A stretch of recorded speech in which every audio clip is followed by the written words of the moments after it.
Shalom et prête-moi ton oreille. Frères et sœurs, la plupart des chrétiens veulent avoir des résultats divins dans leur vie sans pourtant avoir le divin dans leur vie. Ils veulent le miracle, le prodige et les choses extraordinaires dans leur vie alors qu'ils n'ont pas le miraculé dans leur vie. Voilà pourquoi le Seigneur Jésus-Christ, notre Dieu, nous a dit dans Jean chapitre 14, le verset 23, « Si quelqu'un m'aime, gardera ma parole, et mon Père l'aimera, et nous viendrons à lui, et nous ferons notre demeure chez lui. » Et ajoute au chapitre 15, le verset 7, « Si vous demeurez en moi, et que mes paroles demeurent en vous, demandez ce que vous voudrez, et cela vous sera accordé. » Il ne s'agit pas seulement de prier, mais il est question de l'écoute et de ne pas être un auditeur oublieux de la parole originelle, créatrice de notre Dieu.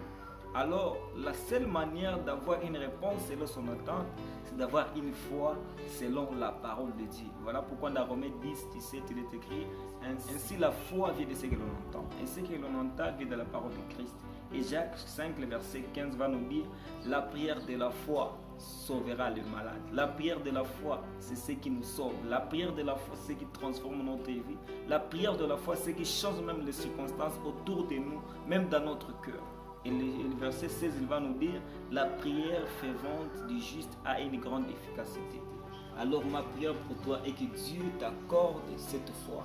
Que Dieu t'accorde la capacité d'écouter sa parole et de la comprendre. Que Dieu t'accorde du zèle pour l'écouter. Car la parole de Dieu est notre réponse.